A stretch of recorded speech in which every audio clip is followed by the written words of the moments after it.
You're here because something deeper, perhaps your own shadow, has stirred within you, nudging you to unravel a persistent mystery. Why doesn't your kindness always earn the respect it deserves?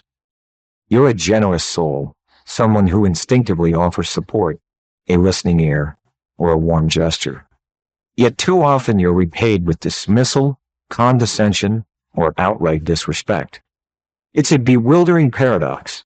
You'd assume that goodness would naturally inspire admiration, that your willingness to give would lift you up in others' eyes. Instead, it sometimes leaves you feeling small, overlooked, or taken for granted. Why does your kindness diminish your standing, and how can you shield it without losing the essence of who you are?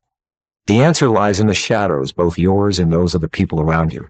Carl Jung, the visionary psychologist who gifted us the concept of the shadow, saw it as the hidden, unacknowledged corners of the psyche, where we tuck away our repressed strengths, fears, and untapped power. When your kindness operates without engaging this shadow, it unwittingly invites mistreatment. Today we'll delve into 5 shadow-driven reasons your kindness costs you respect, and we'll uncover how integrating your shadow can restore balance, dignity, and strength to your generous nature. First reason, you give without expecting fairness. Maybe you've got a friend who calls you in every crisis but vanishes when you need support, or a sibling who takes your help without a second thought. No, thank you, no check-in. It's noble to be generous, but when you keep giving to those who never reciprocate, you bury your shadow's sense of justice. Jung saw the shadow as holding our need for fairness, often repressed to uphold an image of selfless kindness. If you don't expect mutual effort, others take your gifts for granted, seeing no reason to offer anything in return. Your kindness becomes a one-way street, a free resource they don't have to earn or maintain. Imagine constantly tutoring a classmate who doesn't even acknowledge your effort. They start treating you like a convenience, not a person. Over time, they view you as expendable, and respect slips away. Integrate your shadow's equity to change this. Pause giving to chronic takers and say, I'll help when it's mutual. Or, let's make this a two-way thing. It's not about tit for tat. It's about balance and dignity.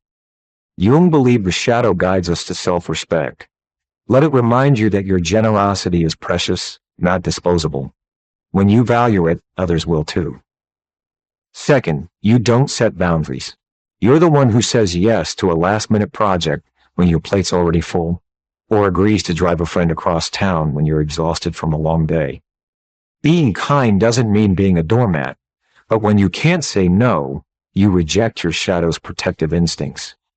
Jung viewed the shadow as holding strengths we push aside, like the ability to draw a line, for the sake of harmony or approval. Without limits, your kindness turns into an open buffet, and people mistake it for weakness. They assume your generosity is boundless, so they take without hesitation, reducing respect to mere entitlement. Consider a neighbor who borrows tools and never returns them. Your silence encourages more of the same. If you never say no, why would they cherish your yes? To shift this, honor your shadow by setting boundaries. Next time say, I can't right now, let's find another way. Or, I need some time to recharge. It's not selfish, it's self-respect. Jung argued that wholeness requires embracing limits, not just pouring yourself out endlessly. Boundaries don't weaken your kindness. They give it a foundation to stand on, ensuring it's valued. Third reason, you try too hard to be liked. Ever caught yourself agreeing to a dinner you'd rather skip, just to avoid an awkward no? Or nodding along to a rude joke to keep the group's approval? If your kindness is rooted in a fear of rejection, you're rejecting your shadow's independence.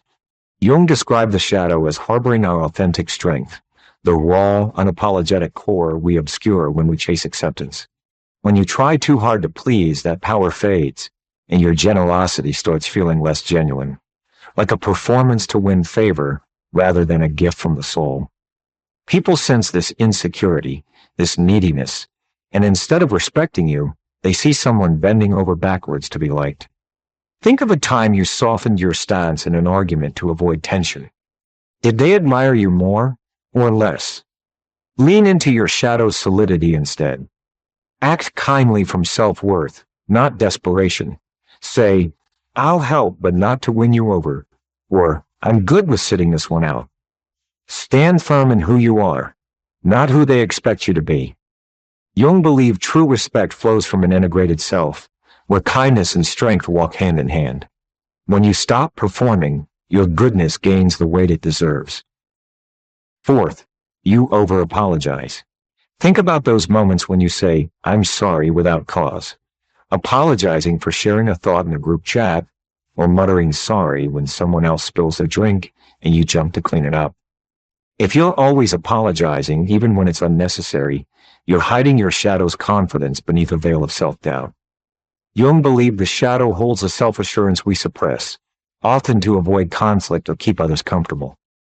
By over-apologizing, you mask that strength, sending a message that you're unsure of your place, inviting others to undervalue you. It's as if your kindness comes with a plea. Please don't judge me. Picture a scenario where you apologize for asking a simple question at work. Colleagues might start seeing you as timid, not thoughtful. Over time, this chips away at your presence, making your kindness feel less like a gift and more like insecurity. The solution is to integrate your shadow's boldness. Instead of sorry I'm late, say, thanks for your patience. I got held up. Reserve apologies for when you've truly erred. Jung saw balance as owning all facets of the self. Your confidence deserves to shine alongside your kindness. When it does, respect will follow naturally. Final reason, you tolerate disrespect. Picture this. A coworker interrupts you mid-sentence during a meeting, and you let it slide with a polite nod, swallowing your frustration, or a friend casually mocks your opinion over coffee, and you force a laugh to keep things light, even as it stings. When someone talks down to you, dismisses your voice, or crosses a personal line, and you don't push back, you bury your shadow's assertive side. Jung described the shadow as the storehouse of our repressed strength, the part of us that knows how to stand tall and demand respect. By tolerating disrespect, you deny this power, projecting an image of weakness instead. You're subtly teaching others that your dignity is up for grabs, that they can overstep without consequence. Over time, this pattern solidifies. They see your kindness not as a virtue, but as spinelessness, and respect fades away. Imagine a family member who snaps at you regularly. Each time you shrug it off, they grow bolder. The fix lies in embracing your shadow's voice. Next time, try saying, I'd like to be heard, or, that's not okay with me, with calm but unshakable firmness. It's not about starting a fight. It's about honoring your worth. Jung taught that denying the shadow distorts your wholeness, leaving you incomplete. Let your shadow rise and your kindness will stand stronger. So where does this leave us? Your kindness is a rare and beautiful thing, but when it sidesteps the shadow, it opens the door to disrespect. Jung's brilliance lies in showing us that the shadow isn't a flaw to fear. It's an ally to embrace, holding the strength, confidence, and justice you need to balance your generosity. Has tolerating disrespect or scrambling for approval ever dimmed your light? How did facing your shadow, maybe by saying no or standing up, shift that dynamic? Share your story in the comments. Tell us when your kindness cost you respect and how owning your shadow helped you take it back. We're all on this journey together, learning to shine without shrinking. If this strikes a chord, subscribe to Mature Soul channel for more Jung-inspired insights on growth, self-discovery, and living fully. Your kindness is powerful. Let's make sure the world sees it that way too. Thank you, and see you next time.